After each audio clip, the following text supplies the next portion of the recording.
The massive war chamber of the Galactic Council fell silent as Admiral Zexthan's claws scraped against the holographic display. The reptilian commander's yellow eyes gleamed with satisfaction as he gestured toward the tactical overview floating before the assembled military leaders. Representatives from 12 different species watched intently, their various forms of breathing creating a symphony of alien sounds that echoed through the crystalline walls. The human expansion has finally been contained, Zexthan announced, his forked tongue flicking out to taste the air thick with tension and anticipation. Their so-called elite forces have been pushed back to the Terran frontier, and our intelligence suggests they are running out of options. Commander Veltar of the Ethereal Collective shifted her translucent form, the bioluminescent patterns on her skin pulsing with curiosity. What are their sniper units? Our reports indicate they have caused considerable disruption to our forward positions. A series of clicking sounds erupted from General Cricktalk, the insectoid leader of the Hive Confederation. His compound eyes reflected the holographic light as he spoke through his translation device. Human snipers are primitive compared to our advanced targeting systems. They rely on outdated projectile weapons and basic optical scopes. Our thermal imaging and quantum sensors make their hiding spots obsolete. Zexthan nodded approvingly. Precisely. The humans cling to ancient warfare techniques, while we have evolved beyond such limitations.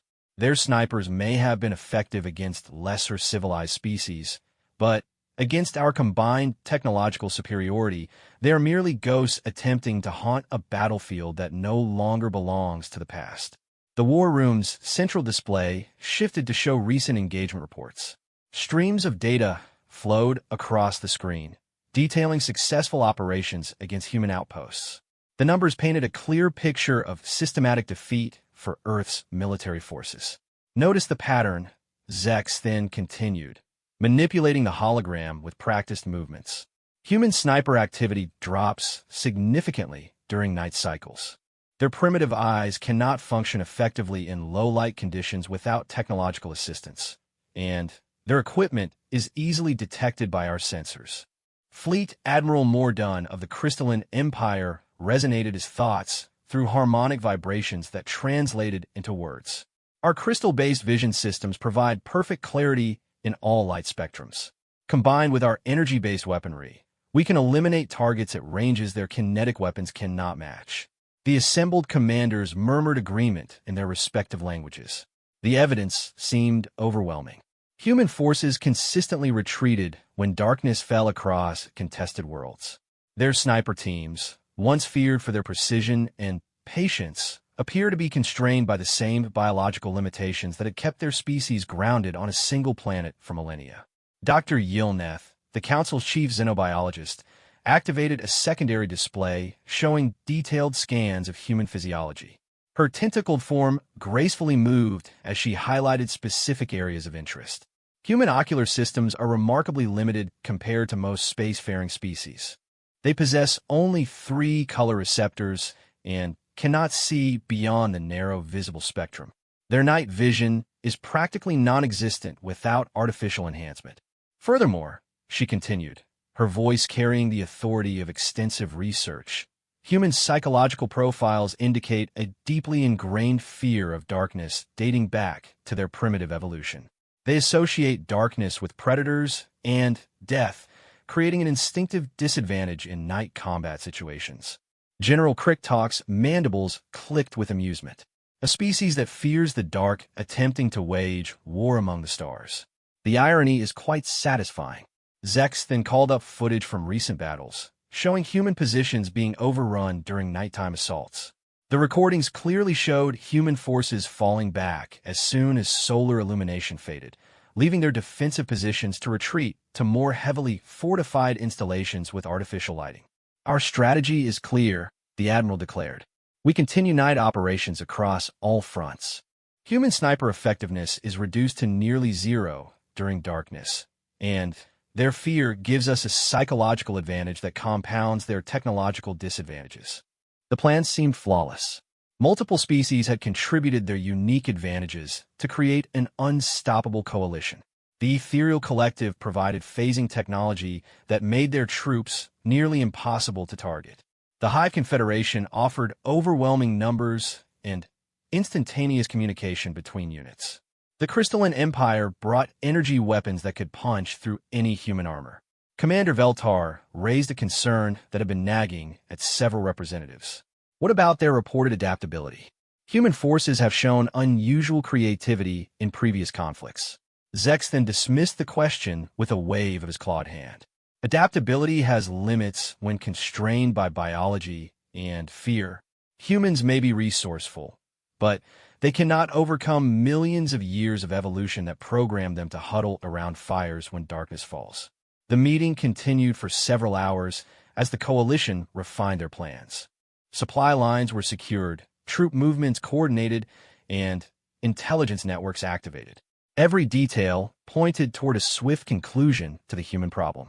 The species that had dared challenge the established galactic order would be reminded of their proper place in a cosmic hierarchy. As the session concluded, Zex then felt the familiar rush of impending victory.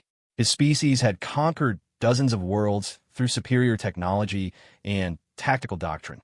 Humans, despite their initial surprising resistance, would fall like all the others had fallen. The Admiral failed to notice a small detail in the intelligence reports that Dr. Yilneth had highlighted earlier. While human night vision was indeed limited, the reports also mentioned an unusual increase in human military recruiting from specific demographic groups.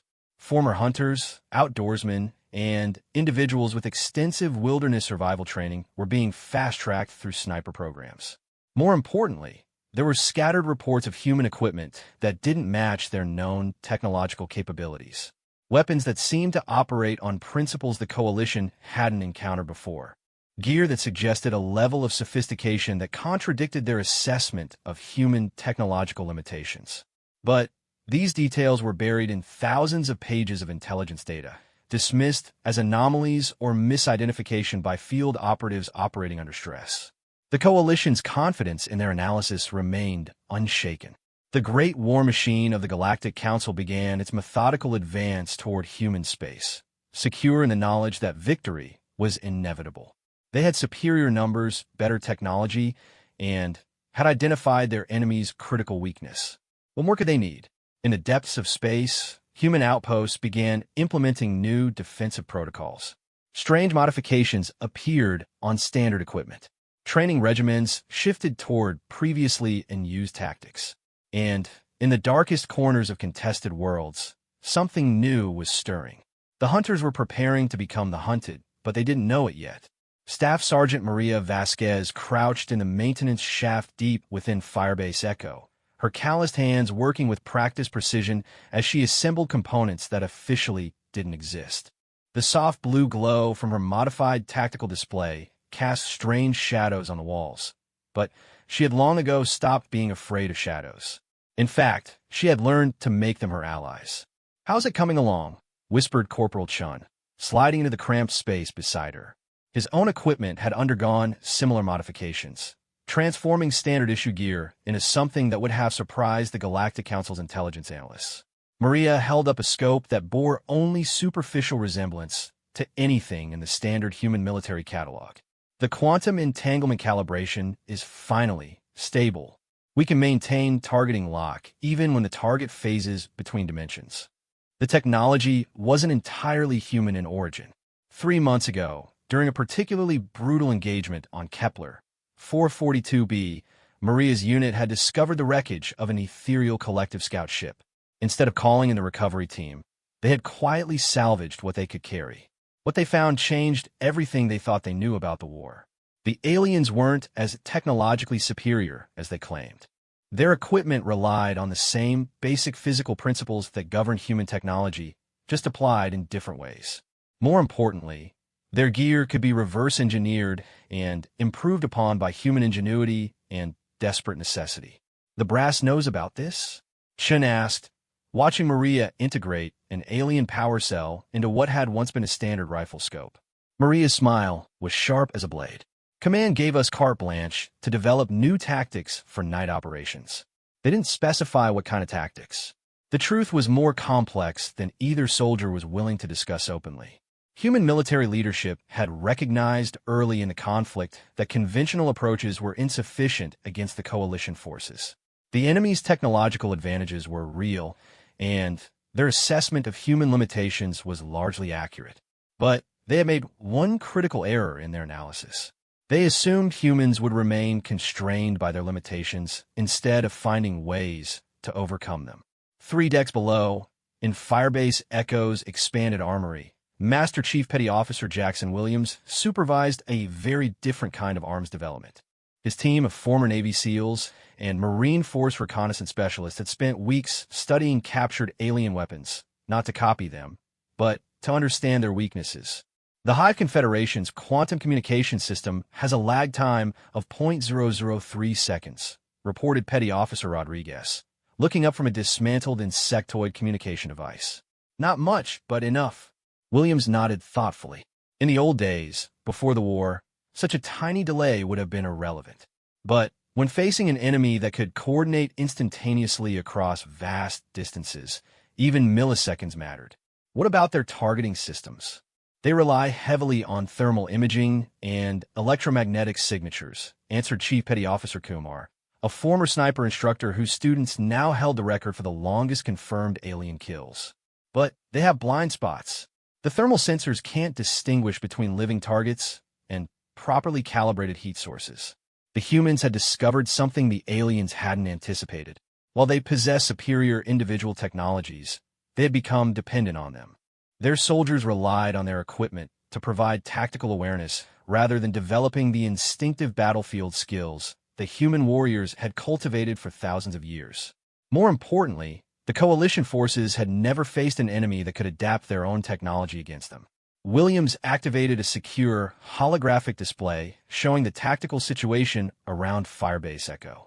Enemy forces had surrounded the installation completely, cutting off all conventional escape routes. According to standard military doctrine, they should be preparing for a siege defense or negotiating surrender terms. Instead, they were preparing to go hunting. The new gear is ready for field testing, reported Gunnery Sergeant Sarah Blake, entering the armory with an expression of grim satisfaction. Her unit specialized in close-quarters combat, but recent events had forced her to expand her expertise into areas that would have seemed like science fiction just months ago. She gestured toward a rack of weapons that looked like standard human firearms, but hummed with barely contained energy.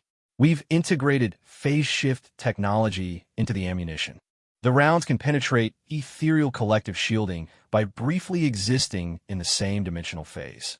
Williams examined one of the modified rifles, noting the elegant fusion of human engineering with alien technology. Range and accuracy?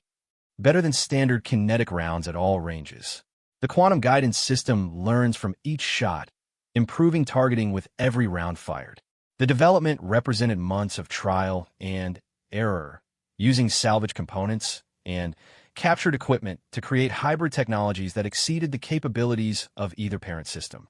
Human creativity combined with alien technology had produced weapons that neither species could have developed independently. But weapons were only part of the equation. The real advantage lay in tactics.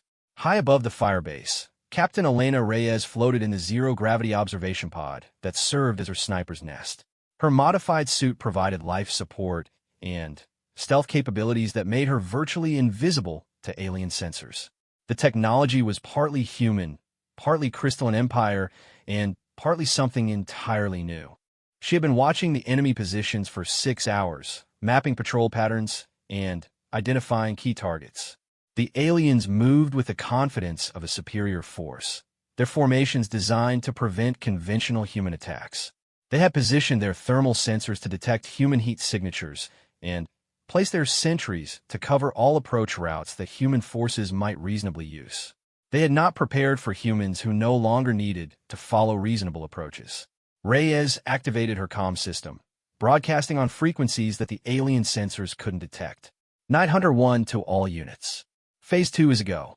Throughout Firebase Echo and the surrounding area, human soldiers began implementing tactics that had been developed in absolute secrecy over the past several months. Teams equipped with modified gear moved through maintenance tunnels, ventilation systems, and routes that enemy tactical analysis had dismissed as impossible. The aliens had studied human limitations extensively, but they had failed to account for human determination to overcome those limitations.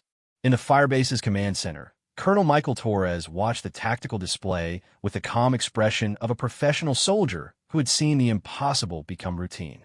His staff worked quietly at stations equipped with hybrid human-alien technology that provided battlefield awareness beyond anything in the standard military catalog.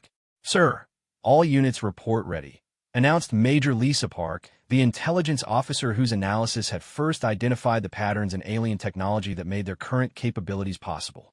Torres nodded once. "Execute Operation Shadow Strike." The order went out through quantum-encrypted channels that the enemy couldn't intercept, using communication protocols reverse-engineered from captured Hive Confederation equipment. Human forces began moving with coordination that matched anything the Coalition could achieve, but with an unpredictability that their tactical computers couldn't calculate. The aliens had assumed they understood their enemy. They were about to discover how wrong they had been. Lieutenant Commander Zakros of the Ethereal Collective materialized from his phase state atop the crystalline observation platform, his bioluminescent patterns flickering with confusion and growing alarm. The tactical display before him showed impossible readings. Human heat signatures were appearing and disappearing across the battlefield in patterns that defied both logic and known physics. "Central Command, this is Forward Observer 7. He transmitted through the quantum link that connected all Coalition forces. I'm registering anomalous readings from the human positions. Request verification of sensor calibration." The response came through the instantaneous communication network that had given Coalition forces their coordination advantage throughout the war. "Observer 7, sensors show normal parameters. Describe your observations."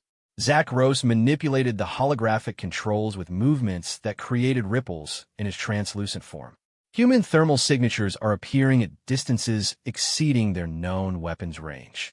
Additionally, I'm detecting energy readings consistent with our own technology, but modified beyond standard parameters." Across the battlefield, similar reports were flooding into Coalition command centers. General Kricktalk's compound eyes tracked movement that his tactical computers insisted was impossible.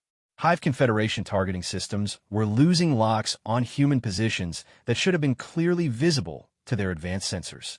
"This is Primary Nexus Alpha," transmitted Kricktalk through the neural link that connected every member of his species in real-time communication.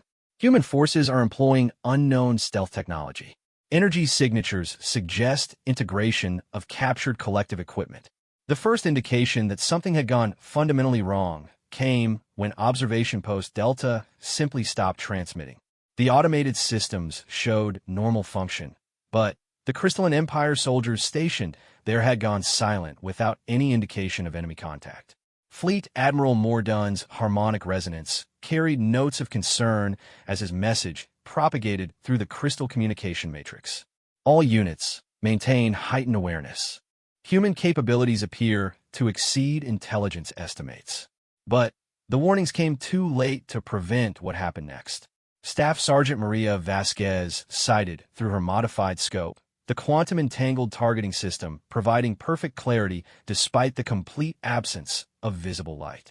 Her target was a Hive Confederation sensor operator positioned 1,200 meters away, far beyond the effective range of any weapon the aliens believe humans possessed.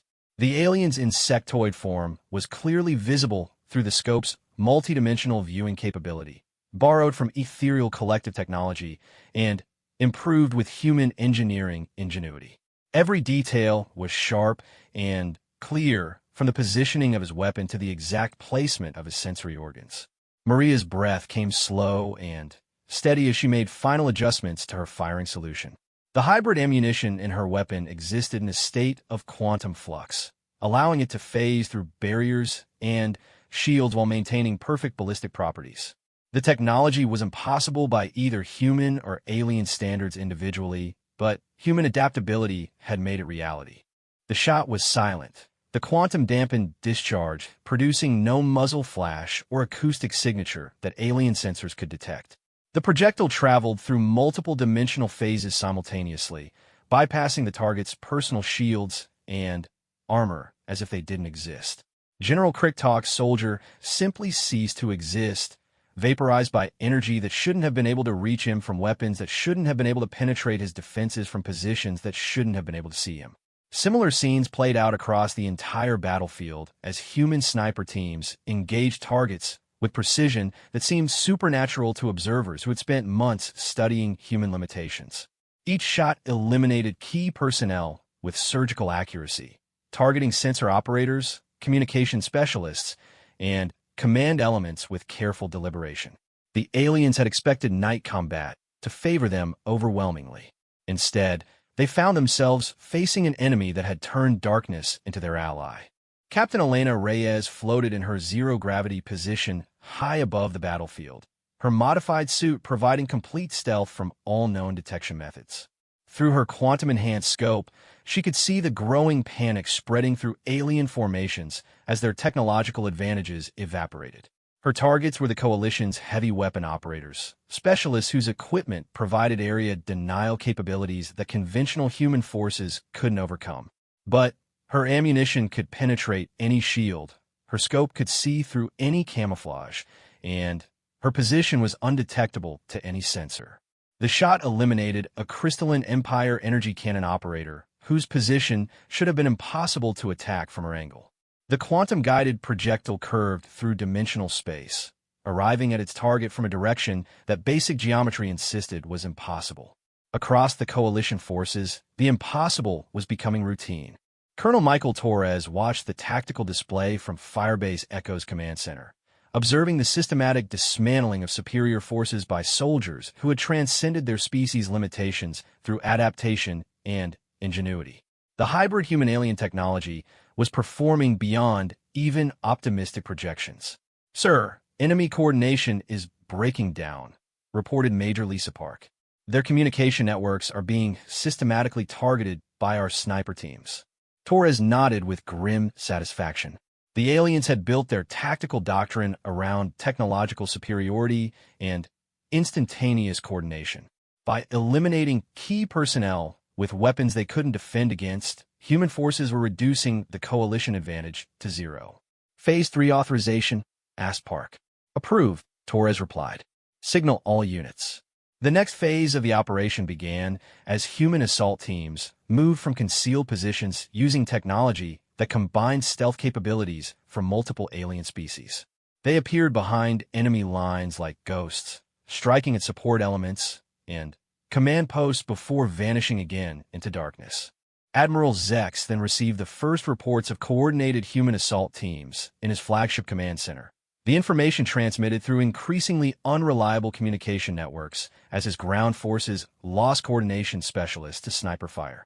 "Impossible," he hissed, his forked tongue tasting air thick with pheromones of stress and fear.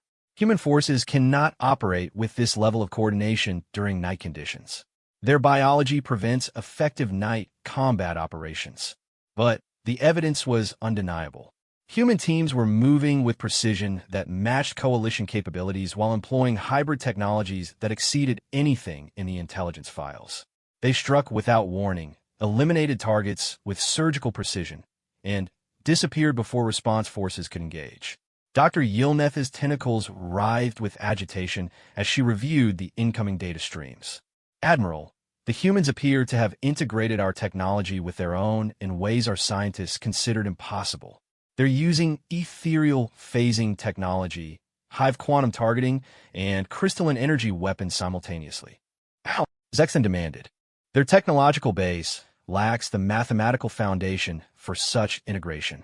The xenobiologist's patterns shifted to display uncertainty and growing alarm. "They're not using our mathematical models, Admiral. They're using their own, approaches we haven't encountered before. Human cognitive patterns allow them to see solutions we've missed." On the battlefield below, the systematic destruction of Coalition forces continued with methodical precision. Every advantage the aliens had counted on was being neutralized by humans who had refused to accept their limitations. The hunters were discovering they had become the prey, but the full scope of their miscalculation had yet to be revealed. Admiral Zexton's claws scraped against the command console as another section of his forces went silent on the tactical display. The holographic representation of the battlefield looked like a disease was spreading through his carefully coordinated formations, with human forces appearing seemingly from nowhere to eliminate key targets before vanishing again. Status report from all sectors, he demanded, his voice carrying the sharp edge of authority beginning to fracture under pressure. The responses came through increasingly fragmented communication channels as human sniper teams continued their systematic destruction of coalition command and control infrastructure. Fleet Admiral Mordunn's harmonic resonance carried discordant notes of confusion as he reported massive losses among his crystal-based warriors. Human forces are employing energy weapons that should not exist in their technology base. Our defensive matrices are being penetrated by ammunition that exists in multiple dimensional phases simultaneously.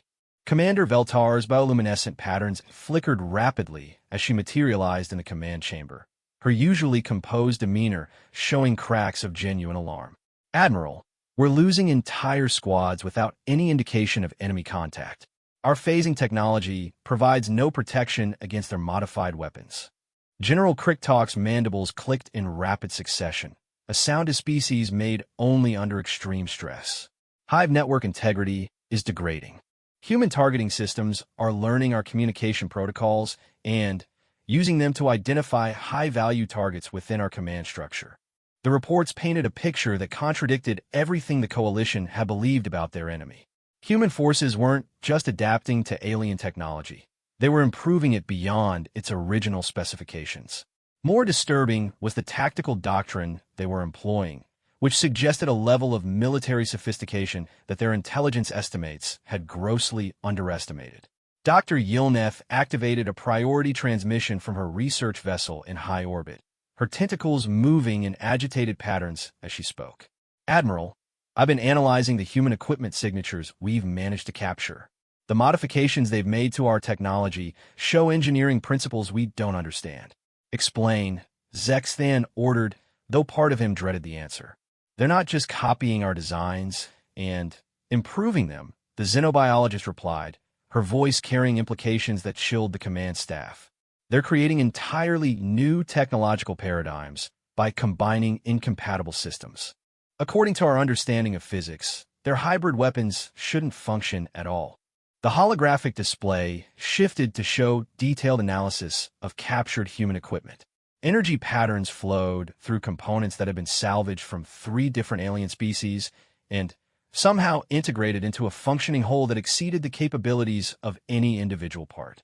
Furthermore, Dr. Yilneth continued, their tactical adaptations suggest military thinking that operates on principles we haven't encountered. They're not just fighting our forces. They're fighting our entire strategic doctrine. As if summoned by their discussion, alarms began sounding throughout the Coalition flagship. The tactical display lit up with warning indicators as human forces initiated what appeared to be a coordinated assault on multiple fronts simultaneously. Staff Sergeant Maria Vasquez led her squad through the shadows between alien sensor coverage, their movements coordinated through quantum communication links that she had personally modified to operate on frequencies the enemy couldn't detect. Each member of her team carried weapons that represented months of engineering innovation, combining human ingenuity with captured alien technology to create capabilities that neither species could achieve alone. Target acquired, she whispered into her throat mic, sighting through a scope that showed her target with perfect clarity despite the complete absence of ambient light. The alien commander was positioned 3 kilometers away, well beyond the range of any weapon the Coalition believed humans possessed. Her rifle hummed with barely contained energy as quantum-guided ammunition prepared to travel through dimensional space to reach a target that should have been impossible to hit from her position.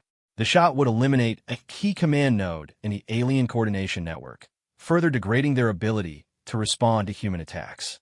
The projectile existed in multiple dimensional phases simultaneously as it traveled toward its target, bypassing shields and armor that had been designed to stop conventional kinetic or energy weapons. The Hive Confederation officer never knew what killed him, vaporized by technology that his species scientists would have declared impossible. Similar engagements were occurring across the entire battlefield as human sniper teams systematically dismantled Coalition command structures. Each shot was precisely calculated to maximize disruption while minimizing the enemy's ability to adapt to their tactics. Master Chief Williams coordinated the assault from Firebase Echo's command center, directing teams through a three-dimensional battlefield that included underground tunnels, orbital positions, and dimensional phases that human forces could now access through their hybrid technology. Team 7, you have multiple targets in Grid Square Delta 4. He transmitted through quantum encrypted channels. Priority on communications specialists. The response came immediately through instantaneous communication links that the aliens couldn't intercept or jam. Team 7 copies.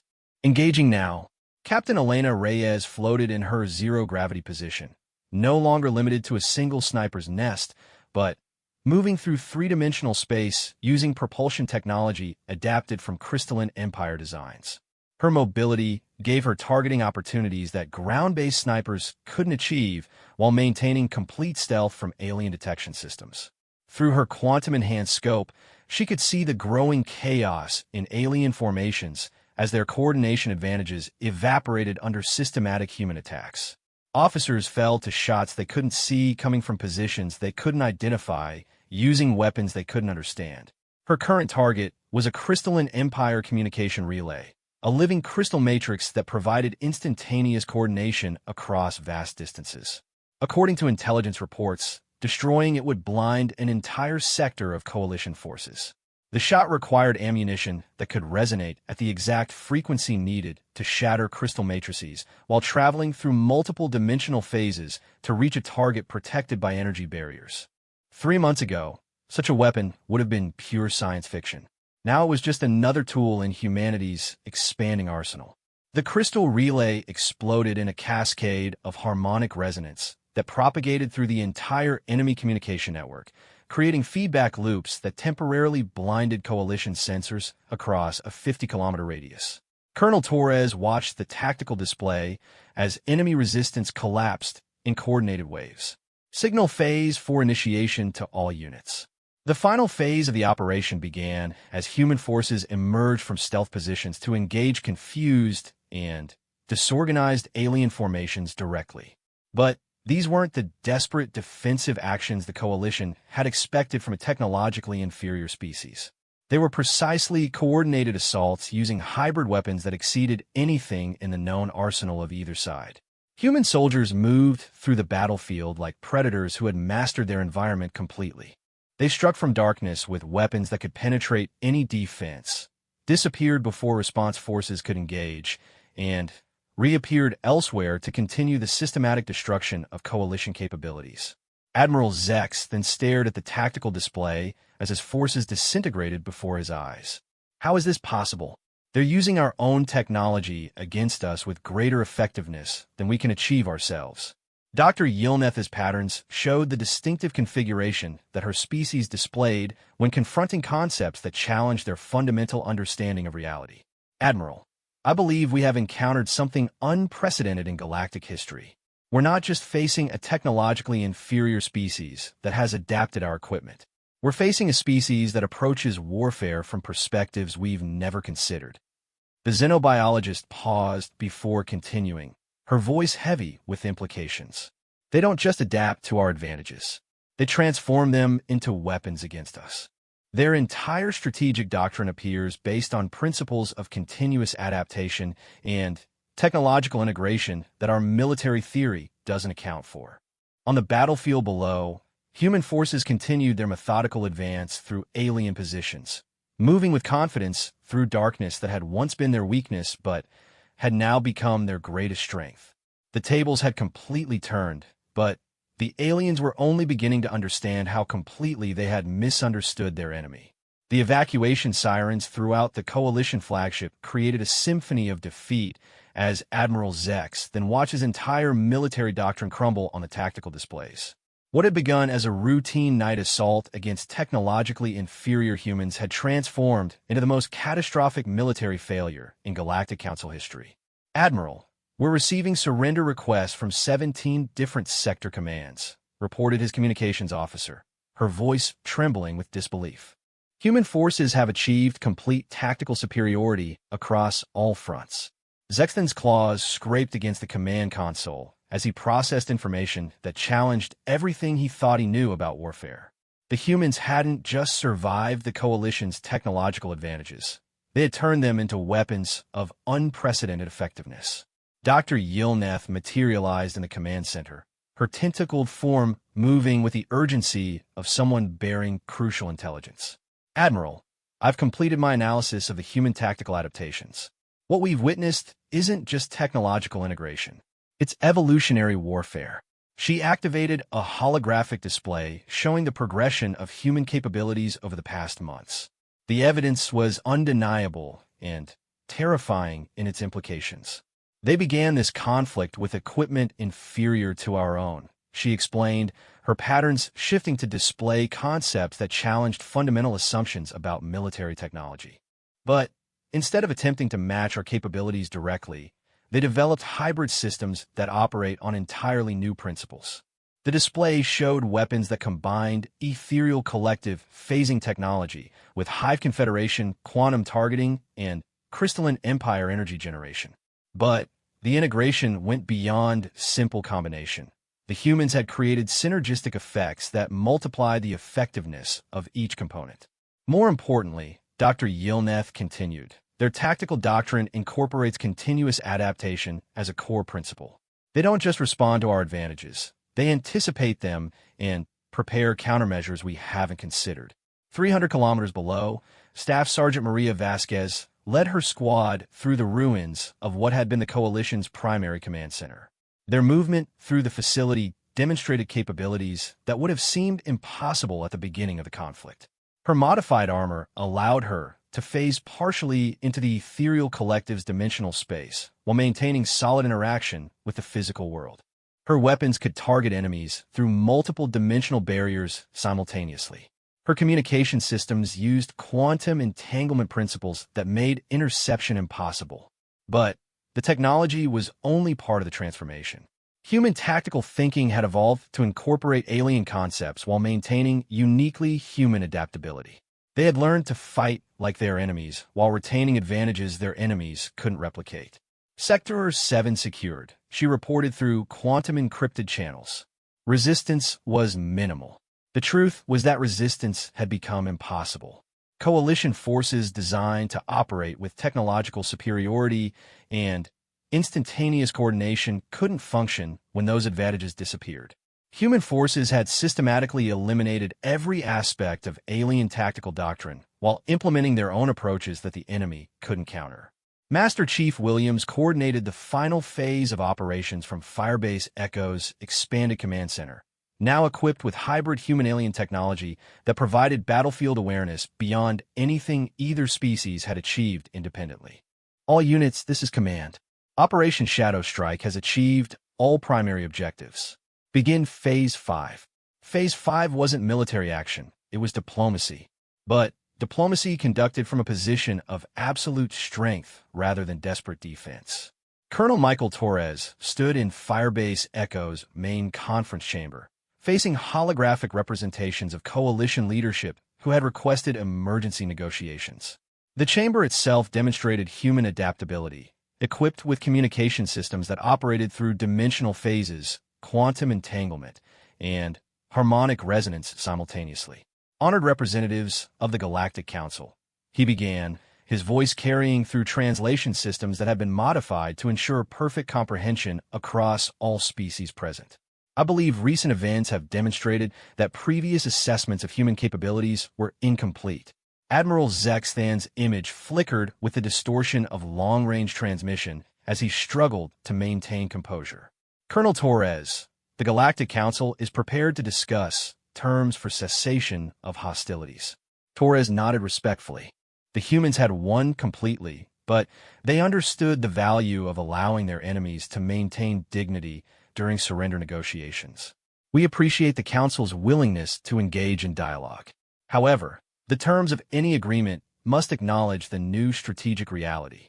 Commander Veltar's bioluminescent patterns shifted to display conciliatory configurations as she spoke. "Colonel, we must admit that our intelligence regarding human capabilities was fundamentally flawed.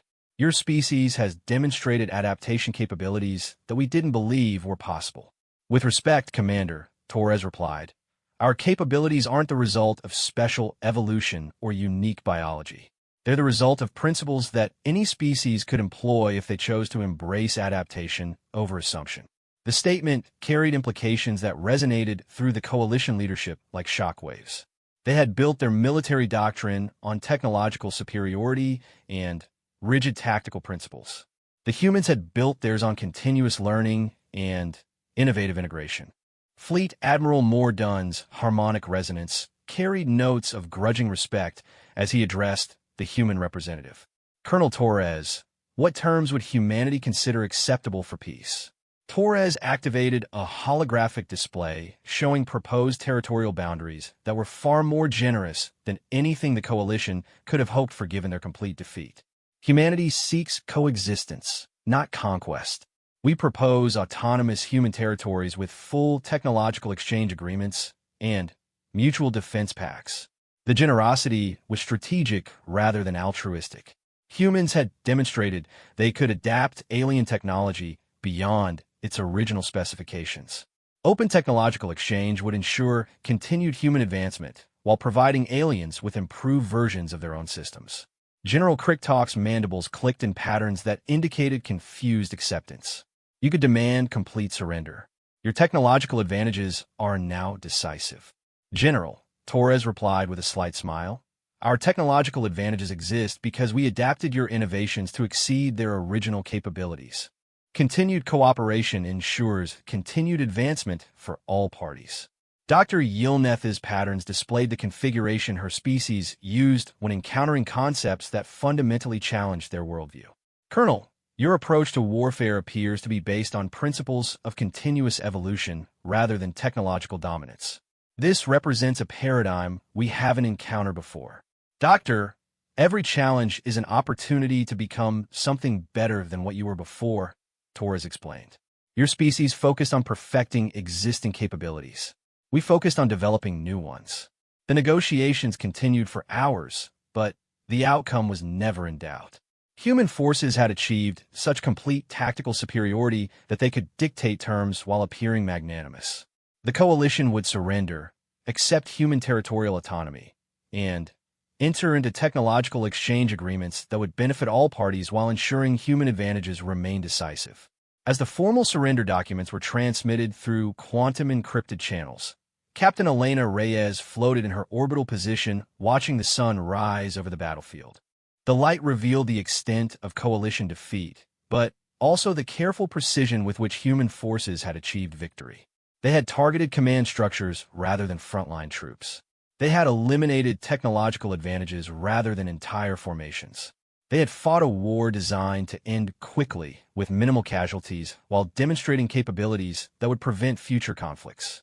Staff Sergeant Maria Vasquez stood on the command platform of the captured coalition facility, her modified equipment humming with power that represented the synthesis of multiple alien technologies under human engineering principles. Around her, human soldiers worked alongside surrendered alien troops to establish the new order that would govern this sector of space. The war was over, but the real victory wasn't military. It was the demonstration that adaptation could overcome any advantage, that innovation could transcend any limitation, and that a species willing to embrace continuous evolution could transform any challenge into an opportunity for growth. Admiral Zexthan's final transmission carried the weight of complete strategic defeat as he addressed human leadership one last time. Colonel Torres, the Galactic Council formally acknowledges human sovereignty and requests admission to the proposed alliance structure. Torres nodded with satisfaction. Request approved, Admiral. Welcome to the new Galactic Order. The humans had entered the conflict as the underdog species, fighting for survival. They emerged as the dominant force in their region of space, not through conquest, but through demonstration of principles that would reshape galactic civilization itself. The species that had once feared the dark had become the apex predators of the night, and the galaxy would never be the same.